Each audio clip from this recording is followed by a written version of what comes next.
Bonjour, bienvenue au sommet virtuel Indomptable, conversation avec des femmes qui font changer le monde. Ce sommet virtuel rassemble des femmes de tous horizons qui font changer le monde. Visionnaires, passionnées, engagées, elles font changer le monde à travers le choix conscient et aligné avec leurs valeurs, de leur carrière, leur mode de vie, leur sexualité, spiritualité, voyage et passions. Mon intention avec ce sommet virtuel est de t'inspirer et de te soutenir dans ton propre cheminement afin que tu prennes conscience de tes potentiels, te connectes avec ton pouvoir et apporte toi aussi ta contribution personnelle au changement dont le monde a besoin maintenant. Je m'appelle Vanessa Fourcadeau et j'ai l'immense plaisir de converser aujourd'hui avec Lauriane Caillé-Bois-Robert autour d'une ONG qui me tient particulièrement à cœur et qui s'appelle Tree Sisters, qui est une ONG de femmes pour sauver les dernières forêts tropicales de la destruction. Lauriane est biologiste de formation, spécialiste en sciences de l'information géographique et en télédétection. Elle est passionnée par les différentes cultures de la Terre et essaie de vivre en harmonie avec la Terre afin qu'elle reste sauvage et généreuse pour nous tous. Elle a travaillé plusieurs années dans les domaines de la gestion forestière et de la conception de produits cartographiques. Après une période de remise en question, elle a décidé de s'engager sur une voie plus audacieuse que celle de ses expériences professionnelles passées, certes enrichissantes, mais qui ne la satisfaisaient pas. Maman d'un petit garçon, elle travaille maintenant pour Tree Sisters, une association caritative qui œuvre pour la promotion du leadership féminin et le reboisement tropical. Son rôle consiste notamment à valider et à proposer des projets de reboisement essentiellement communautaires, c'est-à-dire à portée de et ou au bénéfice de populations le plus souvent riveraines de forêts. Sa vision pour le monde est celui d'un monde où notre société destructrice, car consumériste, s'est transformée en une humanité qui partage, donne et répare. Un monde dans lequel le rôle des femmes dans la société soit pleinement reconnu. Bonjour Lauriane, merci d'avoir répondu à mon appel. C'est avec grand plaisir, Vanessa. Bonjour. Alors, je souhaiterais t'inviter par commencer à présenter Tree Sisters et aussi peut-être ton chemin vers Tree Sisters et ce qui t'a attiré en fait dans cette association quand tu l'as découverte. Alors, Tree Sisters, comme tu l'as dit, c'est une association caritative anglaise. Ouais, on dit un charitable organization qui a été créée en 2014, donc c'est très récent. C'est une aventure ou même une expérience, tout d'abord. C'est une organisation qui cherche à induire une prise de conscience et à orienter le choix qu'on fait pour notre planète.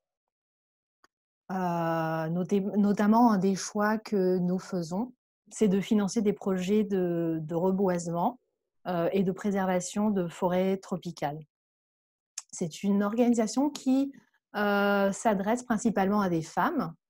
Cependant, Tree Sisters n'est pas que pour des femmes, ça s'adresse à tout le monde vraiment. Et Tree Sisters, en fait, explore. Ok, c'est pour des femmes, c'est le plus souvent avec des femmes, mais et donc en fait, nous explorons ce que ça pourrait donner lorsque des femmes en nombre essaient de, de se mettre en commun et de se poser des questions sur les ressources naturelles, de prendre des décisions concernant l'environnement et notamment sur les questions de déforestation, de changement climatique. Euh, donc voilà, c'est vraiment c'est une organisation qui n'est pas comme toutes les organisations.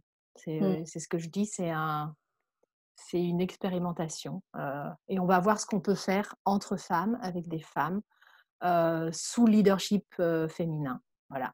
Donc notre bureau principal se trouve en Angleterre et puis on a ouvert un bureau aux États-Unis et en Australie. Mais finalement, on est une équipe virtuelle de 12 personnes, environ 12 ou 13 personnes. Et on est soutenu par 60 bénévoles qui sont essentiellement des femmes, mais pas que. On a aussi un homme, même peut-être plusieurs hommes. Et ils sont responsables de faire de la transcription d'entretien, d'interviews, par exemple, nous aident au niveau du marketing, ils nous aident dans l'évaluation des projets. On a également, et ça c'est important de le dire, on a un réseau de plus de 6000 membres actifs qui sont répartis à travers le monde, toujours essentiellement des femmes, qui soit financent, soit contribuent autrement par leur, leur expérience ou leur capacité pour nous aider à restaurer, à préserver les forêts tropicales. Et puis sur Facebook et Instagram, on a plus de 300 000 followers. Et puis ça grossit. C'est vraiment une organisation qui grossit depuis 2014. Voilà, ce qu'on fait, c'est que alors, Tracy Sisters est essentiellement présent parce qu'on organise fréquemment des campagnes de levée de fonds qui nous permettent de financer les projets de restauration et de préservation des forêts tropicales. On propose des formations et des documents pédagogiques qui sont gratuits et qui permettent de prendre conscience de notre rapport avec la nature et de pouvoir prendre un certain recul qu'il est nécessaire de prendre parfois dans son couple, dans sa famille, dans nos relations avec les autres et de pouvoir voilà, se dire tiens, j'ai peut-être un rôle à jouer moi aussi dans cette nature parce qu'elle est parce qu'on la détruit et que ça me détruit moi aussi. Tree Sisters offre également des plateformes d'échange. Il y en a une qu'on appelle les groves. Ce sont, en fait, si je traduis en français, c'est des petits bois.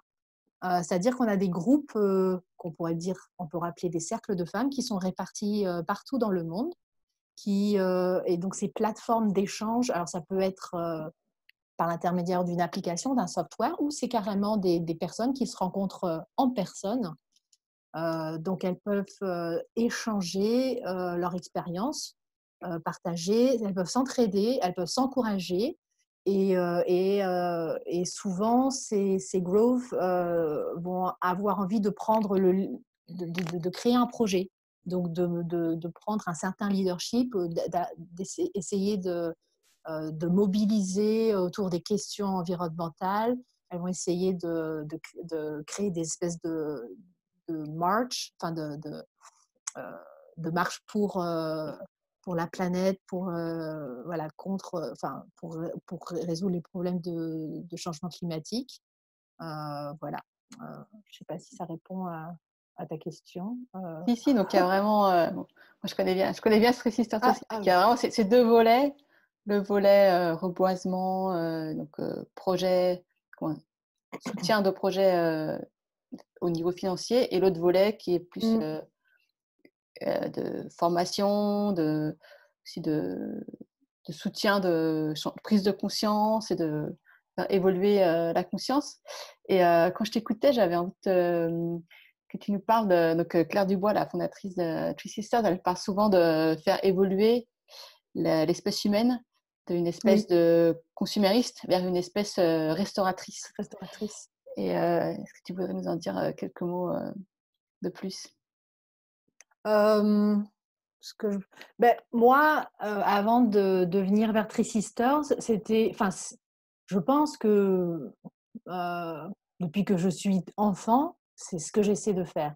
Et lorsqu'elle a évoqué ça, lorsque je l'ai entendu parler, lorsque moi j'ai rejoint l'organisation en 2016, je crois.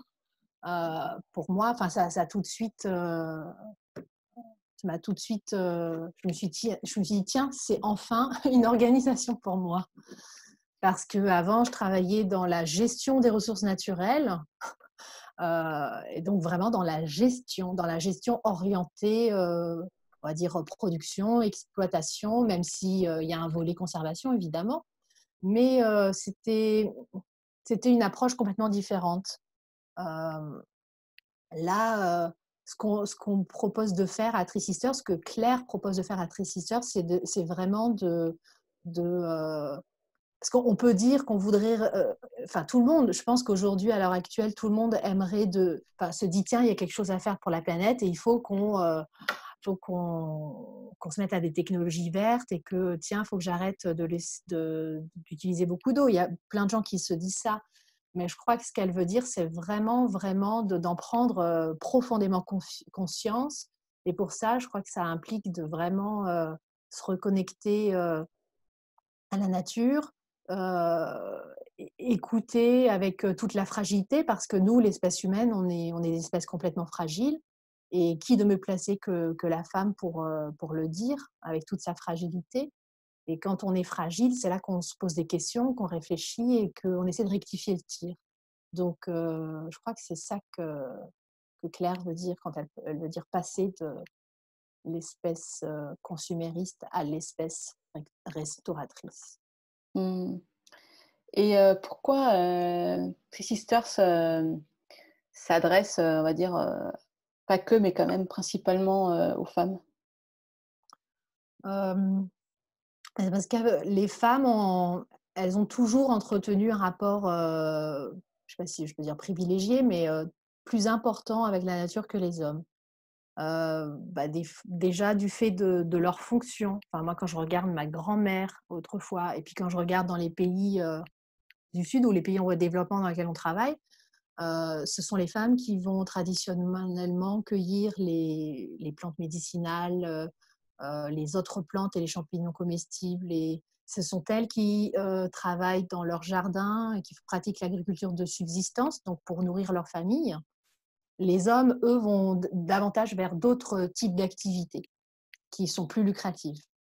Et si c'est de l'agriculture, ça va être vers de l'agriculture intensive pour ramener des revenus plus conséquents. Les femmes, elles ont toujours entretenu un rapport différent avec la nature du fait de leur fonctionnement. Euh, En fait, les femmes, de par leur capacité physique à donner la vie, elles ont, je sais pas, alors moi je suis pas spécialiste là-dedans, mais il est évident qu'une femme, elle a des qualités particulières qui s'expriment dans, dans ses relations, dans, dans qui s'inspirent pour elle-même, dans ses relations familiales, avec ses enfants, avec les autres personnes. Donc elle a ce rapport différent avec la nature, enfin, si je prends la nature dans tout son écosystème, pas que les plantes et les animaux, mais les êtres humains également. Les femmes, elles sont, il n'y a pas besoin de lire, enfin de faire enfin, de lire une étude spécialisée là-dedans, elles sont plus sensibles généralement que les hommes. Elles osent ressentir, elles osent s'abandonner à leur fragilité, elles laissent monter leurs émotions, et c'est parce que, et si elles ne refusent pas ces émotions, elles peuvent faire appel à ce qu'on appelle l'intelligence émotionnelle. Et donc, je parle de cette intelligence qui émerge quand on prend vraiment conscience de ses émotions. Et on a tout d'un coup une meilleure compréhension de ah tiens, ah ok, d'accord, il y a ça, il y a ça, il y a ça. Ça nous apprend à reconnaître des choses, et puis à se dire tiens, ouais, c'est vrai, peut-être que là j'ai peut-être pas bien fait comme ça. Enfin voilà, avec une grande honnêteté, on est capable de mieux comprendre et de rectifier le tir grâce à cette sensibilité. Donc, qui donc de mieux placé que les femmes pour orienter et modifier nos choix, puisque c'est elles qui réalisent 70 à 90% des achats du foyer. Donc voilà pourquoi on travaille avec les femmes. Et donc, pour continuer, j'avais envie de te demander donc, ces projets de reforestation en fait, financés partiellement ou en partie par, Three Sisters. Qu'est-ce qu'ils ont de particulier et comment vous les choisissez? Euh, Avant de parler de voilà, qu'est-ce qu'ils ont de particulier et comment on les choisit, j'aurais peut-être expliqué ce que c'est exactement que ces projets de reboisement. Alors, donc depuis 2014, nous avons financé près de 6 millions d'arbres dans, dans 6 pays, avec 8 projets et 4 ONG partenaires. Donc, nous finançons des projets qui sont mis en œuvre par des ONG. Ils sont spécialisés dans le reboisement. Nous ne sommes pas spécialisés dans le reboisement. Et par reboisement, j'entends restaurer les forêts, remettre en état des forêts et reverdir des terres agricoles. Donc, restaurer des forêts, ça veut dire les remettre dans un état, enfin les remettre à l'état naturel.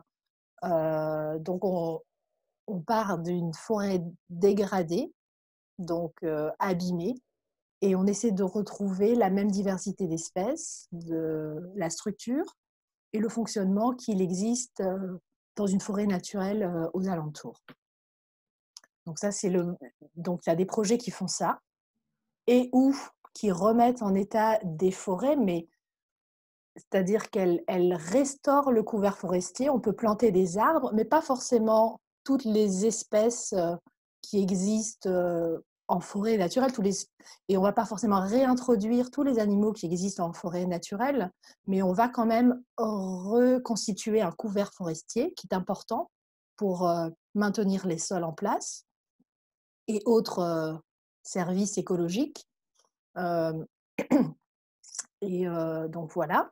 Et puis, quand je parle de reverdir des terres agricoles, je veux dire implanter des arbres dans des régions rurales, soit au sein des parcelles agricoles, soit dans les jardins.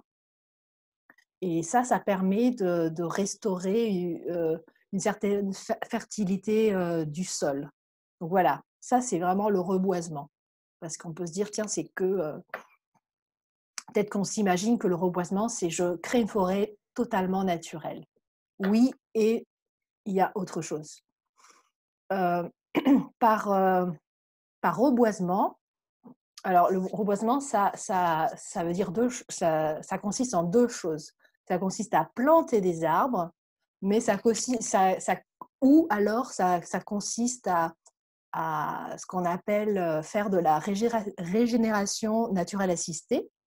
C'est-à-dire qu'on va accélérer ou aider la régénération qui se fait en fait naturellement. Si on bloque l'accès au bétail à une terre en jachère, c'est-à-dire terre agricole qu'on n'exploite plus, la forêt va pousser naturellement. Si on aide à contrôler les espèces envahissantes qui empêchent, par exemple, une herbe envahissante qui va empêcher les pousses d'arbres de pousser, et du coup, ce qu'on peut faire, c'est qu'on peut contrôler ces espèces envahissantes. Voilà, comme ça, donc maintenant, on comprend bien ce que c'est que le reboisement. Euh, ta question, c'était... Comment est-ce que vous choisissez les projets et quelle est leur particularité en fait pourquoi Three Sisters quel type de projet intéresse Three Sisters? Parce que des projets de reboisement, j'imagine, il y en a plein, oui. menés de façon très diverse. Et donc, quels sont les critères en fait choisis par Three Sisters pour sélectionner les projets? Donc déjà, nous finançons des projets qui se trouvent en région tropicale. C'est-à-dire que ce sont des projets qui se localisent dans des pays du Sud, souvent des projets en voie de développement. En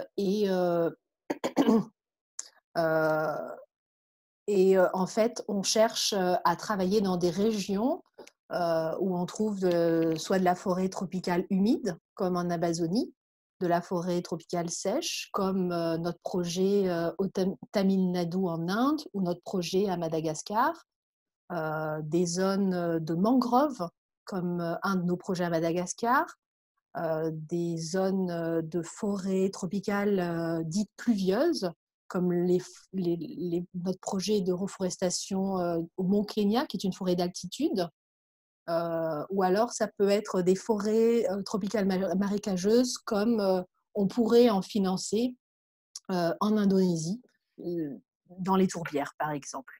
Voilà. Donc ça, c'est la localisation géographique de nos projets. Ça, c'est un critère. Euh, et puis, on travaille, ce sont des projets en fait dits communautaires, comme tu le disais. Donc, ça, c'est vraiment un critère qui est important pour nous. Donc, c'est des projets qui doivent être au bénéfice des populations ou qui doit intégrer les populations. Donc, elles doivent participer au design du projet. C'est un projet qui est fait pour eux, avec eux. Et souvent, ils font partie prenante de la mise en œuvre du projet. C'est-à-dire que c'est les populations qui vont elles-mêmes planter, soit elles le font bénévolement, soit elles sont payées pour ça. La plupart du temps, elles sont payées pour ça. Donc, elles peuvent être payées pour planter, payées pour mettre en place des pépinières. Et en fait, donc elles peuvent être payées aussi pour, c'est-à-dire qu'on achète auprès de ces populations les plants qui seront plantés après. Voilà. Donc ça, c'est le deuxième critère, c'est que les projets doivent être communautaires. Ce sont des projets qui doivent planter des espèces natives. Donc, ce sont des espèces d'arbres indigènes, c'est-à-dire qui poussent naturellement dans ces régions. Donc, ça ne doit pas être des plantes exotiques. Alors, je dis ça, mais maintenant, je vais dire un mais. Donc, quand les projets font de la restauration forestière, donc ils restaurent des forêts à l'état naturel, ou quand elles font des remises en état des forêts, c'est-à-dire qu'elles revégétalisent en couvert forestier, elles n'utilisent exclusivement que des espèces natives. Mais dans le cadre du reverdissement des terres agricoles, donc quand on plante des arbres sur des terres agricoles, donc évidemment, elles utilisent une majorité d'espèces natives, mais les communautés peuvent faire le choix, et on peut les comprendre, de planter une faible proportion d'espèces qu'on dit non natives, mais il faut qu'elles soient ni envahissantes et qu'elles ne détériorent pas les sols. Donc, par exemple, elles peuvent planter des avocatiers, ce qui leur permet d'avoir une source de revenus. Alors, elles plantent un arbre, donc ça veut dire qu'elles peuvent potentiellement aider à régénérer le sol, faire de l'ombre, augmenter la diversité en espèces de leur culture. Donc voilà. Et donc, ce qui fait que, voilà, dans l'imaginaire, on peut s'imaginer qu'on recrée des forêts, je sais pas moi, du temps d'Adam et Ève. Non, non, en fait, non. Oui, pour certaines forêts, mais il y a d'autres forêts qui vont servir plus à aider les communautés à survivre, parce que c'est aussi une chose importante. Si on ne fait que planter, mais qu'on ne s'occupe pas des besoins des populations, en fait, le projet ne fonctionnera pas. Voilà, il ne fonctionnera pas parce que il y a des études qui ont montré que les activités des populations locales sont le principal moteur de la déforestation et de la dégradation des forêts tropicales. Voilà, des forêts tropicales. En fait, en Afrique, et ça on ne le sait pas, on a l'impression que la déforestation c'est dû à des compagnies forestières qui viennent et qui coupent tout, ou alors c'est comme au Brésil, c'est des gros entrepreneurs, des agriculteurs de fazenda qui mettent le feu aux forêts et qui plantent sur des hectares de la canne à sucre ou voilà, de quoi faire de l'énergie biofuel. En Afrique, c'est pas ça le problème. En Afrique, près de 80% de la dégradation forestière, c'est-à-dire des gens qui vont en forêt et qui ponctionnent des arbres par-ci par-là, donc qui réduisent le couvert forestier, eh bien c'est dû à la production du charbon de bois. Donc il y a des gens en Afrique qui produisent du charbon de bois pour obtenir des revenus. Nous, on a des travails salariés, on travaille dans une entreprise. Eux, il faut bien qu'ils vivent, donc ils produisent du bois et ils le vendent. Ou alors donc c'est les femmes qui vont en forêt pour récupérer pour couper du bois. Et ce bois leur sert à faire bouillir la marmite pour la famille, en fait. Mmh. Finalement, Et comme, ce qui s'est passé en Europe, à l'époque du charbon en Europe, quoi. voilà, voilà. Je veux dire, dans ces pays-là, à l'heure actuelle, la majorité, voilà, la majorité du bois qui est coupé ou la majorité de la déforestation, bah, c'est pour la survie des populations. Et donc, du coup, quand on fait du reboisement, on est forcément obligé de se poser la question de ah, mais si on plante, on plante une forêt naturelle à cet endroit, est-ce qu'ils vont se mettre à couper ailleurs des forêts qui sont peut-être encore plus naturelles? Si on plante des forêts là, mais quelles espèces on va planter? Est-ce qu'on ne devrait pas réserver une certaine proportion de ces espèces pour qu'ils puissent justement vivre et survivre? Et, et le temps que donc, et pendant la durée du projet, eh bien, ces communautés-là vont recevoir des revenus parce qu'ils plantent, ils sont payés pour planter, ils sont payés pour faire pousser des plants dans les pépinières. Et cet argent, ben, ça leur permet des fois de le payer de leurs dettes, et puis ça leur permet de, d'envoyer leurs enfants à l'école. Donc, ils auront une meilleure éducation, donc ils vont pouvoir se poser plus de questions. On met un accent sur l'éducation des jeunes filles aussi, pour que ce soit important. Et donc, les gens, ça leur permet d'avoir une sorte d'échappatoire et de se dire, tiens, voilà, j'ai plus besoin, peut avoir une vision un peu plus à long terme. Et si j'ai une vision un peu plus à long terme, eh bien, je vais peut-être me dire, tiens, je vais préserver ma forêt. Mmh. Et je vais mettre en place des zones spécialisées pour la coupe du bois, pour faire bouillir la marmite. Mmh. Donc, ils vont mieux rationaliser le territoire. Mmh. Et du Voilà. coup, pardon. Du coup, quand, donc j'imagine que ta vision de la forêt et du reboisement a dû beaucoup évoluer, en fait, entre, avant Three Sisters et ce que tu découvres ou ce que tu fais à Three Sisters, aujourd'hui?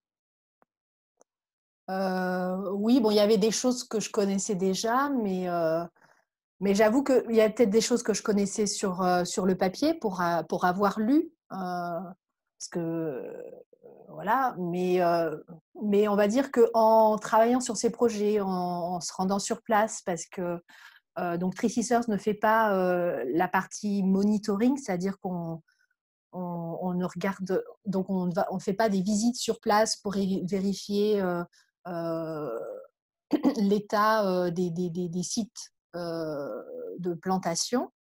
Ce sont en fait les projets et notamment les ONG qui s'occupent de la mise en œuvre qui le font, donc ils visitent les sites tous les ans. Par contre, nous, Three Sisters, enfin moi pour le moment, je vais de temps en temps visiter les sites, et puis c'est là qu'on se rend compte que dans notre monde développé, on a souvent, oui, une vision particulière de ce que devrait être le reboisement. Et en fait, oui, c'est vraiment en allant sur place qu'on se rend compte que voilà, que c'est un petit peu différent. C'est-à-dire que oui, vraiment, il faut faire attention aux besoins et aux problèmes auxquels ces populations se font face. Et voilà, c'est pas simplement, tiens, je délimite une surface et c'est là qu'on va planter des arbres. Et, et puis, j'aurai mon arbre à moi, l'arbre que Lauriane a planté.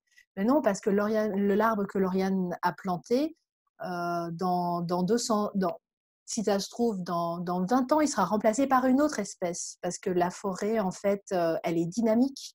Donc, il y a d'abord des espèces pionnières et ensuite des espèces de forêts plus matures, etc. Donc, donc voilà. Mmh. Et j'avais envie de revenir avec toi sur, donc l'autre, volet de Three Sisters, qui est un volet, donc plus d'éveil des consciences et de développement personnel, en fait, et qui se passe quand même plus, dans le monde, occidental. Et alors on en a parlé juste en préparant l'interview et on savait pas trop comment traduire le terme en français.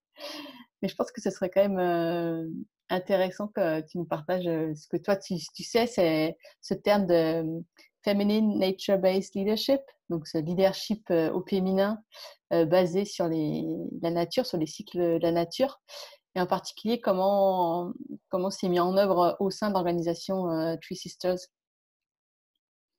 Oui, donc ça, c'est un, je sais pas si on peut appeler ça un principe ou une philosophie, mais voilà, une sorte de principe qui est propre à Three Sisters. Je crois que c'est même Claire qui a dû inventer le terme.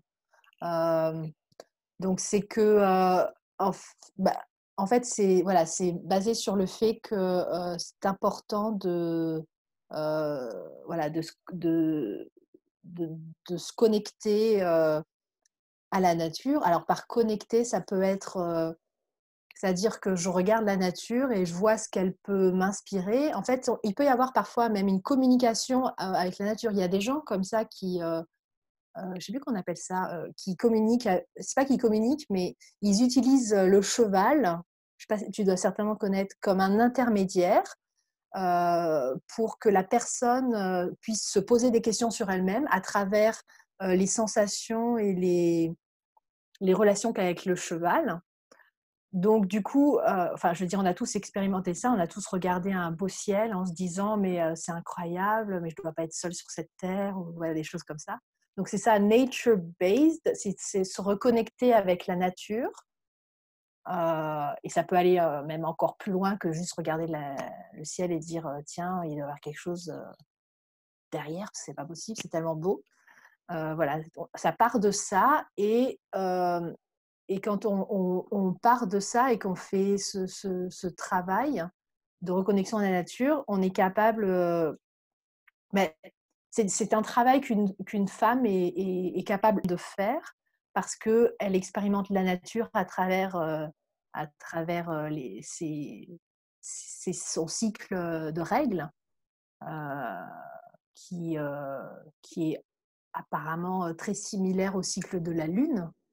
Mais même si on rentre pas dans le cycle de la lune, enfin, voilà, ce cycle de fragilité, ce cycle comme la lune a un cycle, la terre a un cycle, ça nous permet vraiment de nous dire: «Tiens, on est à l'intérieur de ce grand système qui est la planète et voire le cosmos».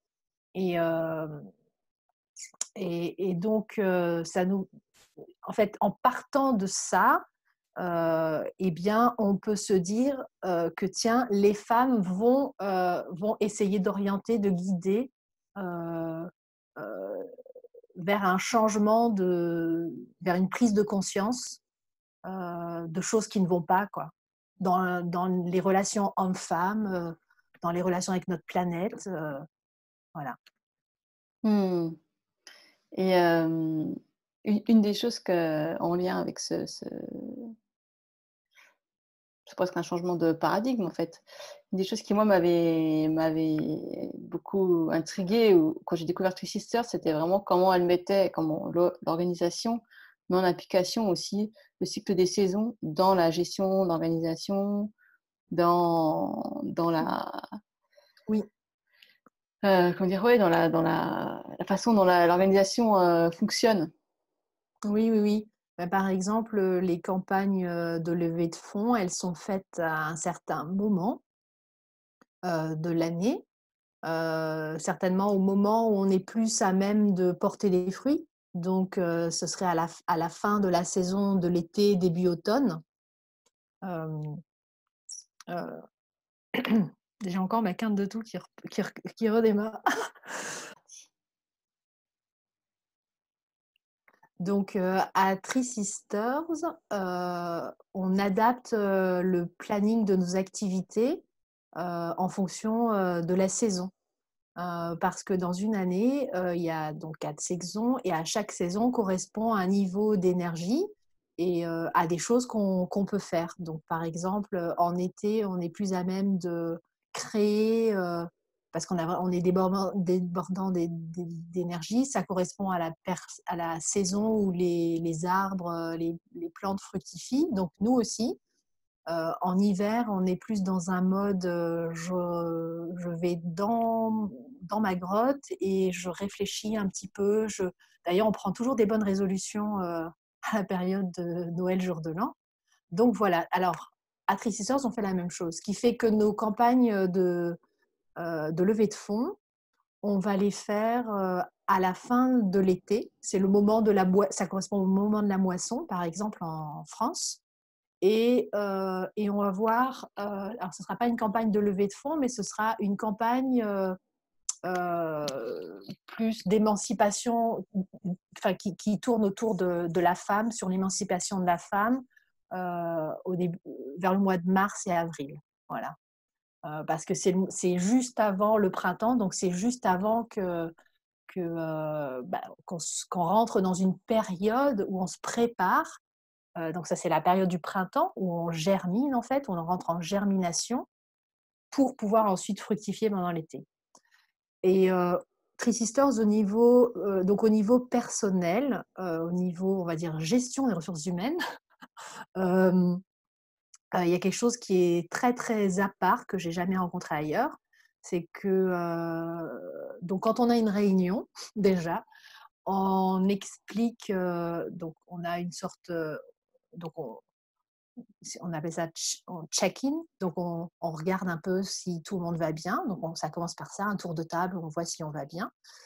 Et puis, on va dire à ce moment-là à quel moment de notre cycle périodique, je ne sais pas si on dit ça, notre cycle de règles, on se trouve. Donc, voilà, ce qui fait que du coup, on est au courant. Tiens, Lauriane, elle est en jour numéro 1, alors ça veut dire qu'elle doit être très fatiguée et très susceptible. Donc, du coup, on s'adapte. Et si on est en jour 1, on a vraiment le droit, et c'est même très conseillé, de ne pas travailler, de se reposer, parce que c'est un moment très, très fatigant pour la femme. Et si on ne le fait pas, souvent, on le regrette. Ça m'arrive souvent, parce que je me dis, tiens, non, non, non, je dois répondre à des partenaires, etc. Et je me dis, non, j'aurais vraiment dû prendre ce temps pour moi. Ça peut durer 1 ou 2 jours. Donc voilà. Hmm. Donc il y a vraiment cette notion de quelque part intégrer le cycle de la nature dans la structure de l'organisation et aussi dans les petites Mm, structures à l'intérieur de l'organisation qui sont les personnes qui la mm. constituent. Oui, Hmm. ça c'est très unique à nous. C'est vrai que moi, quand j'avais su ça de tous ces ça m'avait fait rêver. Je me suis dit, waouh, Ah, oui. le monde ce serait si on pouvait se permettre, et quelque part, les femmes, mais toi, les hommes aussi, enfin, toute personne se sentant cyclique et désirant vivre la Mm, vie d'une manière cyclique, qu'on ait mm, cette mm. opportunité de dire, ben, aujourd'hui, dans mon cycle personnel, c'est jour de repos, et donc voilà, je travaillerai Mm, mm. demain ou plus tard, et vraiment pouvoir être à Oui, l'écoute de notre nature, son quoi. corps. Oui, Mmh. oui.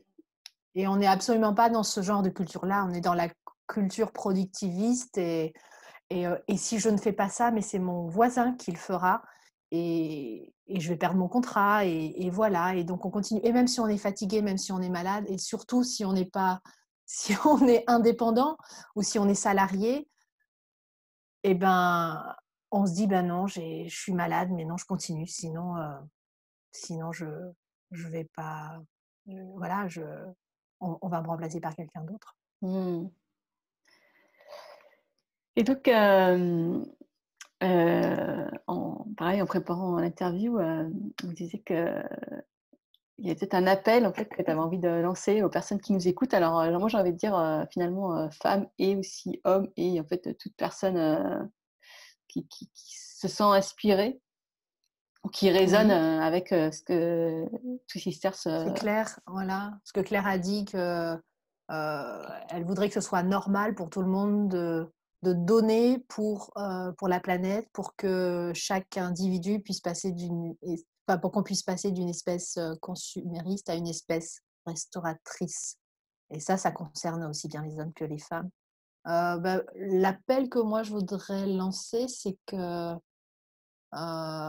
c'est c'est pour celles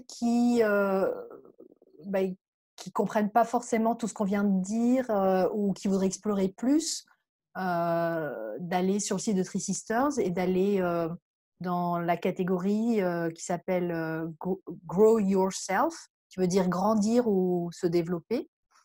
Et là, elles ont accès à tout elles ou ils, mais c'est surtout elles, ont accès à tout un tas d'outils, de matériaux pédagogiques, de prise de conscience de la nécessité de changer notre rapport avec la nature. Et aussi, il y a des outils d'émancipation de la femme intégrés. Je conseillerais aussi peut-être de rejoindre notre communauté sur Facebook, parce qu'il y a vraiment des échanges super intéressants entre les femmes, et des amitiés à faire, et des connexions à faire. Et voilà, il y a à s'entraider. Moi, j'étais absolument pas Facebook, mais quand je vois ce qu'on peut faire avec Facebook parfois, voilà, je me dis: «Non, c'est quand même un outil intéressant».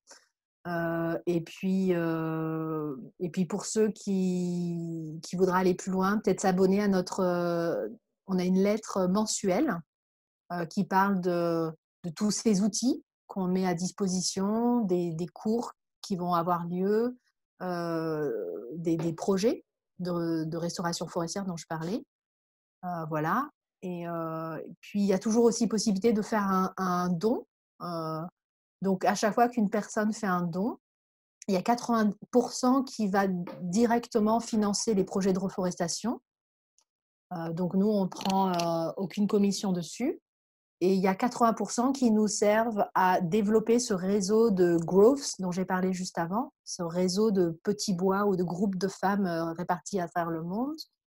Et ces 20 donc nous servent également à faire ces outils de développement, d'émancipation de la femme et de reconnexion avec la nature, qui sont proposés gratuitement sur le site web. Donc en fait, il y a des femmes qui contribuent à produire ce genre d'outils, donc à hauteur de 20 de leurs dons, mais ça bénéficie à toutes les femmes sur la planète qui se connectent au site et qui cliquent sur le lien. Et ça, je trouve ça vraiment très très beau, que ça puisse bénéficier à tout le monde. Mmh. Et donc en guise de conclusion, j'aime bien demander à mes conférencières à la fin de leur, intervention ou de leur partage, une petite pépite, une petite phrase, une idée, une prise de conscience, à donner à l'audience, qui puisse être quelque chose que chacun peut emmener avec soi, dans son quotidien, ou se coller sur le frigo, ou voilà, ou avoir, proche, de soi. Qui peut être, soit en lien avec, tout ce qu'on a partagé, soit quelque chose qui est là pour toi en ce moment, en cet instant. Mmh. Mmh, moi, je pourrais partager quelque chose, mais c'est peut-être quelque chose que toutes les femmes de l'audience font déjà, ou les hommes ou les femmes. Mais voilà, de se lever chaque matin et de regarder un espace de nature qu'on a autour de soi. Alors si on a la chance d'être en face de la mer, on regarde la mer. Si on est à Paris, on peut aussi regarder les jolies plantes qu'on fait pousser, et puis voir ce que ça nous évoque, voir si ça nous touche, si ça nous émeut. Euh, et puis faire la même chose aussi avant de se coucher. Mmh. Merci.